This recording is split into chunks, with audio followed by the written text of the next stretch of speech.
इतनी हसरत है हमें तुमसे दिल लगाने की, पास आने की, तुम्हें जिंदगी में लाने की।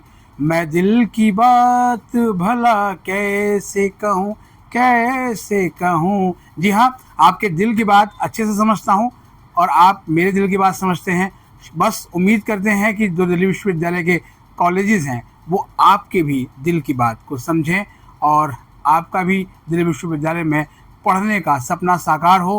क्योंकि ले तो आए हो हमें सपनों के गांव में और प्यार की छांव में बिठाए रखना, यानी लंबा सफ़र शुरू हुआ है जनवरी से।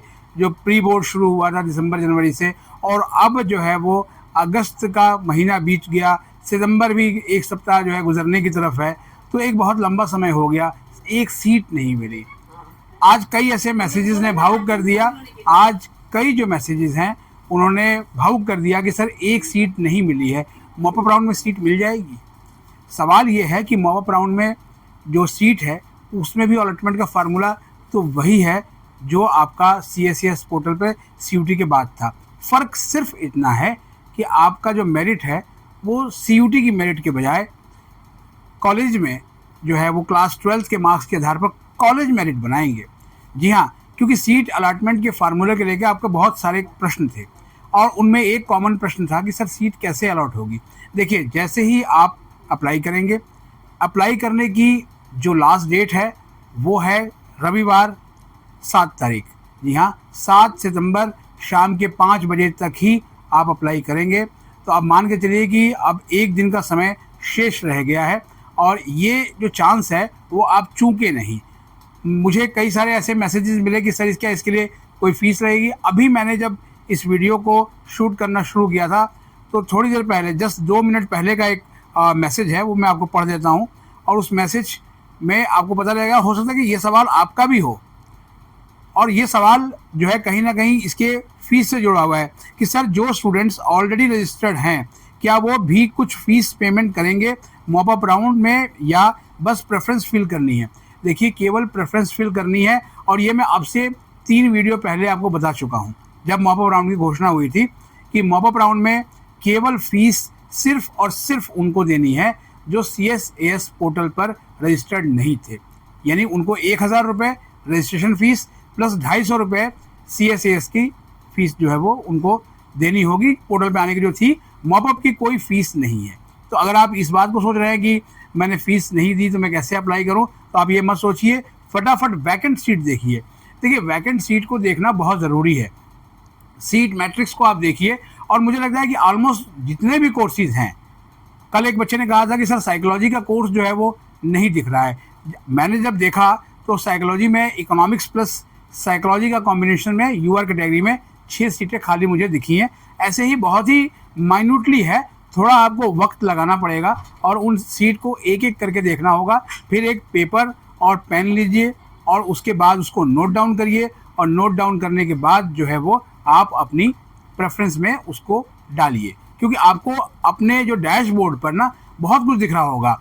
इसके अलावा जो प्रेफरेंसेस अभी तक बना चुके हैं, ये सवाल मैंने DU की डीन एडमिशन प्रोफेसर हानित गांधी को भी भेजा था और जवाब में उन्होंने यही बताया था कि अपडेट प्रेफरेंसेस का ऑप्शन तो उनके पास आ ही रहा होगा जब तक ये प्रक्रिया चलेगी। जैसे ही 7 तारीख की शाम का वक्त आएगा, उसके बाद जैसे हमेशा से CSAS पोर्टल लॉक होता था वैसे ही ये भी लॉक हो जाएगा, यानी उसके बाद आप कोई चेंज नहीं कर सकते। अब उस पोर्टल के लॉक होने पर क्या होगा ये अभी आपको थोड़ी देर में बताइए। एक सवाल हम और ले लेते हैं और ये सवाल है सर कि हमने CUT में फला सब्जेक्ट के एग्ज़ाम नहीं दिए थे लेकिन क्लास 12 में हमने वो एग्ज़ाम पढ़े थे, तो क्या सब्जेक्ट मैपिंग की वजह से वो कट जाएगा? देखिए, यहाँ पर सब्जेक्ट मैपिंग जो है बिल्कुल माइनस है। माइनस इसलिए है क्योंकि CUT में जो पेपर आपने दिए थे और क्लास 12 में आपने जो पेपर दिए थे उनके सब्जेक्ट मैपिंग आपको करनी पड़ती थी जब आप CSAS सिस्टम पे अपना रजिस्ट्रेशन करते थे। लेकिन चूंकि यहाँ पर क्लास 12 के मार्क्स के आधार पर हो रहा है तो क्लास 12 के मार्क्स के आधार पर लैंग्वेज प्लस जो डोमेन स्पेसिफिक और उनके ही आपको मार्क्स जो है वो काउंट होंगे। कुछ बच्चों ने ये पूछा कि सर 12th में एडिशनल सब्जेक्ट में हमारा फिजिकल एजुकेशन और फलाना ये सब पेपर था, क्या उसको ऐड कर सकते हैं? बिल्कुल कर सकते हैं। सब्जेक्ट आप सारे ऐड कर दीजिए, उसके बाद कॉलेजेस पे छोड़ दीजिए ना। कॉलेज क्या करेंगे, शॉर्ट लिस्ट करेंगे। आते हैं उसके ऊपर कि ये शॉर्ट लिस्टिंग का तरीका क्या हो सकता है। देखिए, आपने अपनी प्रेफरेंसेस भर दी, उसके बाद जो है उस प्रेफरेंस के आधार पर प्रेफरेंसेस आपकी जो है वो पूरी लॉक हो जाएगी, और ये प्रेफरेंसेस हर उस कॉलेज तक जो है वो पहुंच जाएगी जहां के लिए आपने अप्लाई किया है। वहां की जो एडमिशन कमेटी है वो इसको देखेगी, और जितनी एप्लीकेशंस उस कॉलेज और उस प्रोग्राम के लिए आई हुई है उसकी जो है वो मेरिट बनाएगी, और उस मेरिट के आधार पर ही आपको शॉर्ट लिस्ट करेगी। जी हाँ, यहाँ पर सीधे सीधे सीट अलॉटमेंट का फॉर्मूला नहीं है, यहाँ पर सीट का अलॉटमेंट का है कि सीधा आपको शॉर्ट लिस्ट करके आपको बता दिया जाए कि हाँ, आपको हमने शॉर्ट लिस्ट कर दिया है, अब आपके डॉक्यूमेंट वेरीफाई हो रहे हैं, और उसके बाद आपको अप्रूवल दी जाएगी, और अप्रूवल के बाद आप उसे एक्सेप्ट करिए।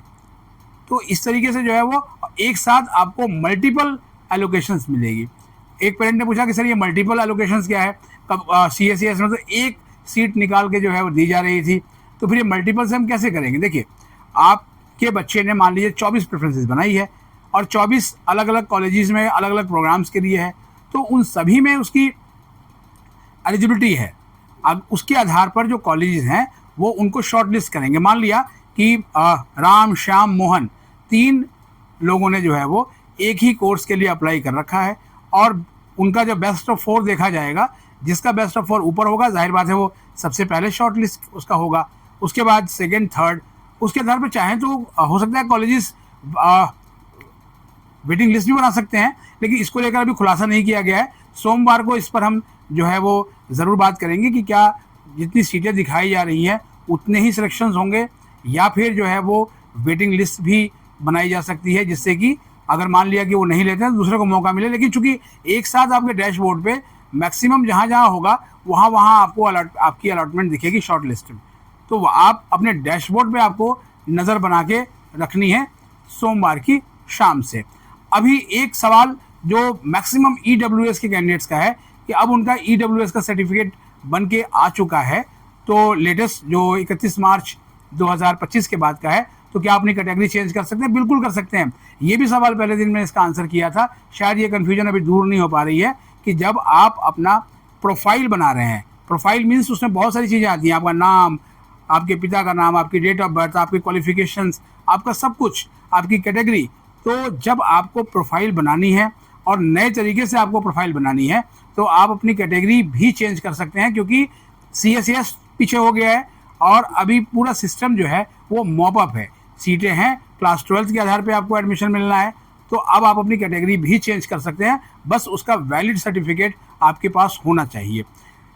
कुछ का सवाल है सर कि सुपर न्यूमेरिक राउंड में हमें सीटें नहीं मिल पाई ECA स्पोर्ट्स में। देखिए, ECA और स्पोर्ट्स को लेकर कोई खुलासा नहीं किया गया है, और इसमें जो है वो ECA और स्पोर्ट्स शामिल नहीं है।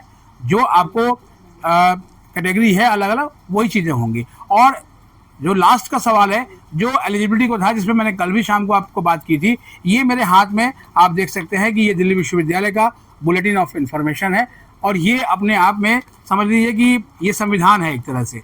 इसमें जो लिखा है, ठीक है, वो ब्रह्म वाक्य है, 100% वही चलेगा। तो अगर किसी कोर्स में जो एलिजिबिलिटी लिखी हुई है, मान लीजिए कि मैं एक BSc प्रोग्राम लाइफ साइंस का एलिजिबिलिटी खोलता हूँ, मान लीजिए इसमें लिखा हुआ है कि chemistry plus physics plus biology oblique biological studies, biotechnology, biochemistry, ये ऑप्शन आपके पास होने चाहिए जो मेरिट लिस्ट बनाने के लिए कंसीडर किए जाएंगे इनके मार्क्स। तो ये सब्जेक्ट आपके क्लास 12 में होंगे, वहाँ से इसको काउंट करके उसके मार्क्स का परसेंटेज निकाला जाएगा। ऐसे ही हर कोर्स के टॉप में उसकी एलिजिबिलिटी लिखी हुई है, तो बराए मेहरबानी आप एक बार इसको जो है वो पढ़ लें, क्योंकि अगर आप इसको नहीं पढ़ेंगे तो आपको कन्फ्यूजन रहेगी। इसलिए ज़्यादा वक्त नहीं लगेगा, आजकल बहुत हाई स्पीड डाटा सबके पास है, मुश्किल से 40 सेकेंड में आपका ये डाउनलोड हो जाएगा एडमिशन बुलेटिन, और उसके बाद आपको पढ़ने में हो सकता है कि 20-25 मिनट लग जाएं अपने वैकेंट सीट के आधार पे। तो आज आप शनिवार को इसको पूरी मेहनत कीजिए, और आज के बाद कल का भी आपका अब दिन रहेगा, और आप बहुत अच्छे से वो करेंगे, क्योंकि हसरत है आपके दिल में तुमसे दिल लगाने की। ये तुम कौन है? ये तुम है दिल्ली विश्वविद्यालय। तो फिर आपको हसरत अगर दिल लगानी है तो हंसी मुझे भी आ रही है, क्योंकि मैं भी चाहता हूँ कि आपके चेहरे पर भी मेरी तरह ही स्माइल खिले। तो आप सभी को आज के लिए ऑल द बेस्ट, और आपके जो सवाल हैं फिर से कमेंट बॉक्स में लिख दीजिए, कोशिश करेंगे कि उनके जवाब लें। कल जो आपने सवाल पूछे थे आज उन्हीं के जवाब के साथ हाजिर हुए हैं। आप सभी को ऑल द बेस्ट। मिलते हैं एक और एपिसोड के साथ, तब तक के लिए नमस्कार।